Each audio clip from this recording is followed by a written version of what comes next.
This is a way of continuation to Airman 121.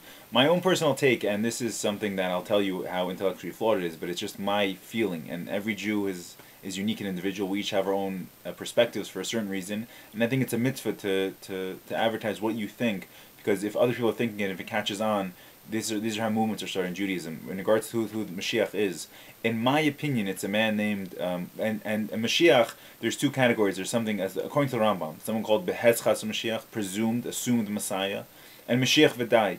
Mashiach V'dai is once the temple stands, everyone knows who Mashiach was. He's the person who built the temple and put it on spot from the house of David, who acts as the messianic redeemer for him sprouts kings for all future generations.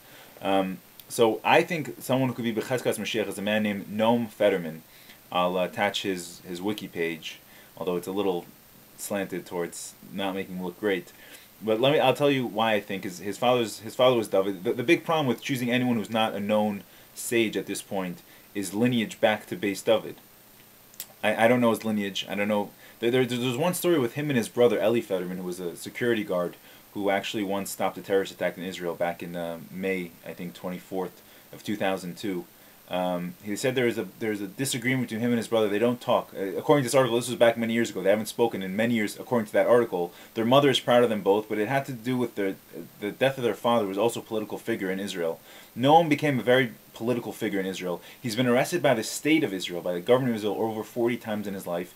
Every time he's arrested, he's released. Many times he sues the government for wrongful arrest or for an arrest that's too with excessive force, and he wins. He's won over 100,000 new Israeli shekel from the government for these false arrests and for these.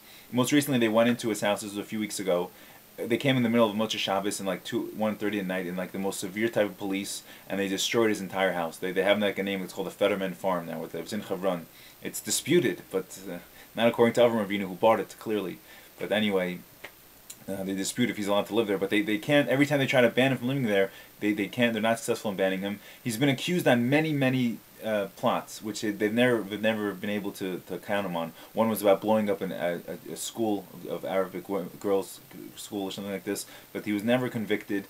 And he to me, the reason I am so drawn to him, to think he's Mashiach, is because one of the things it says a lot of things, even to be Bechetzkas Mashiach, you have to make sure all the Jews are following the way of the Torah, so there has to be a big tshuva movement, which hasn't happened yet. We're holding at the most 1 out of 10 Jews are religious, so we're not even close, unfortunately.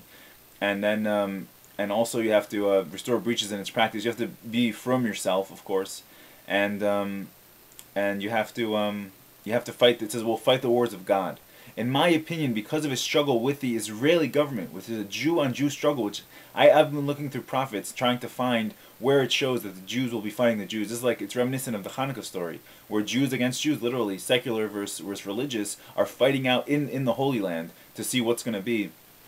I can't find it in prophets regarding the Messianic redemption, but it's basically going on that there are Jews like Omert and these guys, they're just literally making his life such a living hell. It's embarrassing, considering that there's a Gilad Shachlit, an Israeli soldier kidnapped over 2.5 years ago, who's been in enemy hands for who knows how long, who knows how he's doing, who knows if he's alive, and the army's not going in and getting him. Instead, they're making Noam Fetterman's life like a living hell. It's simply embarrassing.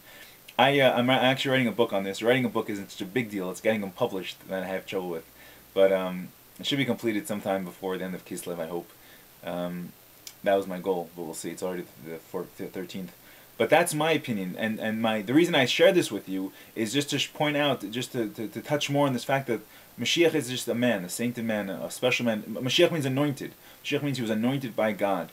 And the person to really go to on this would be, in terms of the Jewish movement right now, would be a man named Eidin Steinsaltz. Rabbi Eidin Steinsaltz Shlita. He accepted a position called Nasi.